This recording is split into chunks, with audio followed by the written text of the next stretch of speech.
Railway अपघात म्हणजे जे गेले आता रेल्वे अपघातामध्ये गेले हे दुर्दैव आहे, याच्याबद्दल काही प्रश्नच नाही.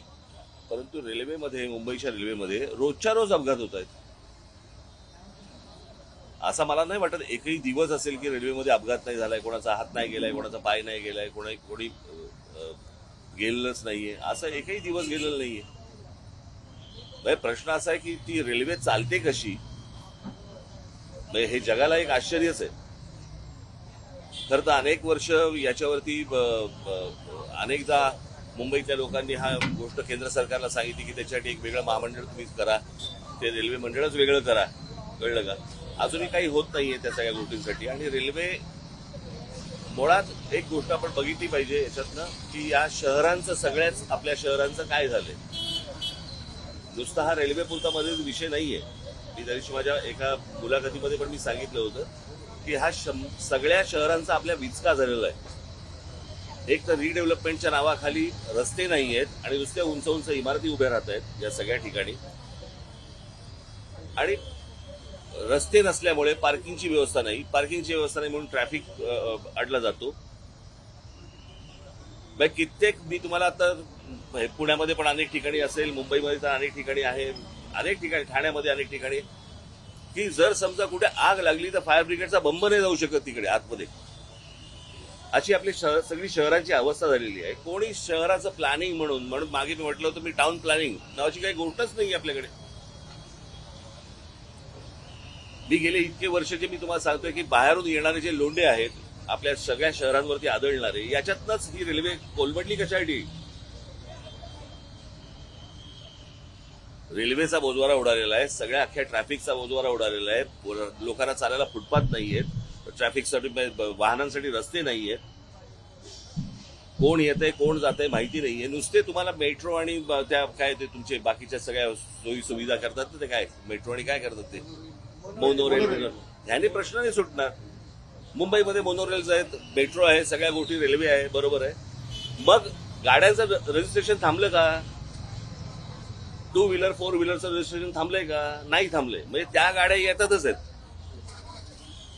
मग हे नक्की मेट्रो कोण वापरतंय, मोनोरेल कोण वापरतंय, कोण काय करतंय, काही कोणी पाहायला तयार नाहीये. सगळेजण फक्त आपले निवडणुका आणि बस प्रचार आणि सगळ्या याच्यातच सगळे गुंतलेले आहेत. शहरं म्हणून याच्याकडे बघायला कोणी तयार नाही. आणि शहरांबद्दल बोललेलं याच्यावरती तुमच्या चॅनलवरती त्याला किंमत नाही.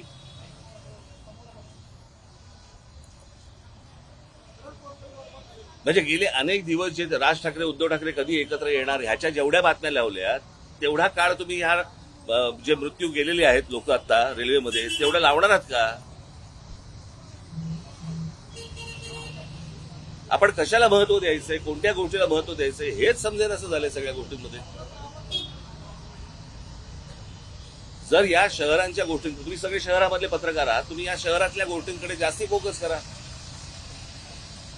सरकारचं लक्ष कसं जाईल या गोष्टींकडे ह्याचं तुम्ही ह्याच्यावरती लक्ष दिलं पाहिजे तुम्ही.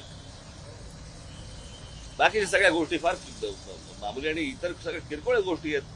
जे काय राजकारण चाललं, तुला काय वाटतं, तुला काय वाटतं, तुला काय वाटतं.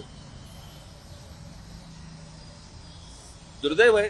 मला असं वाटतं केंद्र सरकारने या गोष्टींकडे लक्ष दिलं पाहिजे, तातडीने लक्ष दिलं पाहिजे. ती रेल्वेमध्ये त्या प्लॅटफॉर्मवरती रोजची जर समजा तुम्ही गर्दी बघितली तर लोक आतमध्ये कसे शिरतात आणि कसे बाहेर येतात. रेल्वेने प्रवास मीही केलेला आहे. कॉलेजमध्ये असताना मी 2 वर्ष मी हार्बरने प्रवास करायचो, त्याच्यामुळे मला माहिती आहे रेल्वेचा प्रवास काय असतो. आणि रेल्वे स्टेशनवरती गर्दी, त्यावेळेला गर्दी खूप कमी असायची तशी. पण ज्या प्रकारचे आपण रेल्वे प्लॅटफॉर्म बघतोय आता, तुम्ही संध्याकाळी तुम्ही मुंबईचा प्लॅटफॉर्म बघून दाखवा, तुम्ही आज शिरून दाखवा मला त्या ट्रेनमध्ये. आणि त्याच्यानंतर ती सगळेजण जे प्रवास करत असतात त्यांच्या चेहऱ्यावरती एक स्मित हास्य असतं किंवा काही बाबा अशा काही विलक्षण आहे ते सगळं. हा अपघात घडला मुंब्रा स्टेशन, बरेचदा प्रवासी तक्रार करतात, खूप एक डेंजर कर्व आहे तिथं. म्हणजे बरेचदा 2 गाड्या जेव्हा क्रॉस होतात आणि त्यामुळेच हा कर्व असल्यामुळे 2 जेव्हा लोक क्रॉस करत होते हे काय घासले गेली, बरोबर लटकतात. बरोबर ना. हे काय नव्याने हा कर्व निर्माण नाही झालाय, हे माहिती आहे ना लोकांचं. कळलं का? रेल्वे मंत्री म्हणून काय करतात, आता हे सगळं आनंद आहे त्याचा. रेल्वे मंत्र्यांनी राजीनामा द्यावा. राजीनामा कशाला द्यावा? जावं तिकडे, बघावं काय चाललंय ते, सुधारावं.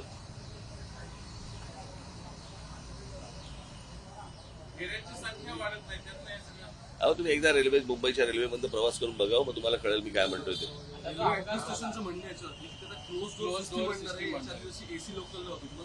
प्रश्न अहो कसे माणसं राहतील आतमध्ये, गुदमरून मरतील. किती गर्दी असेल कल्पना आहे का तुम्हाला? म्हणजे त्याची एक जागा बाबा बाहेर पडण्यासाठी पाहिजे, एक जागा आत जाण्यासाठी पाहिजे, काही नाही. जिथनं बाहेर पडतायत तिथनंच आत जात आहेत. बरं ज्याला उतरायचंय तोच परत पुढच्या स्टेशनवर जातोय.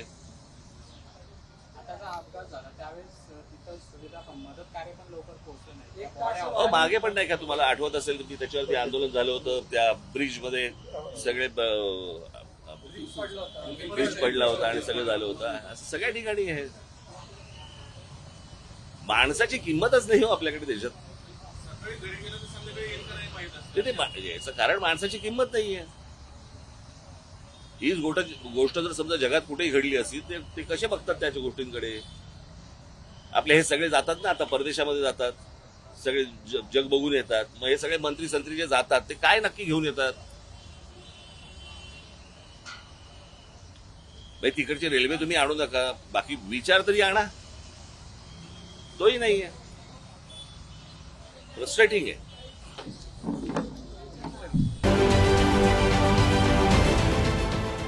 देश विदेशातील प्रत्येक घडामोडींचे लाईव्ह अपडेट मिळवण्यासाठी आता साम टीव्हीच्या सर्व सोशल मीडिया प्लॅटफॉर्मला लाईक, फॉलो आणि सबस्क्राईब करा. तसंच सर्व नोटिफिकेशनसाठी बेल आयकॉन प्रेस करायला विसरू नका.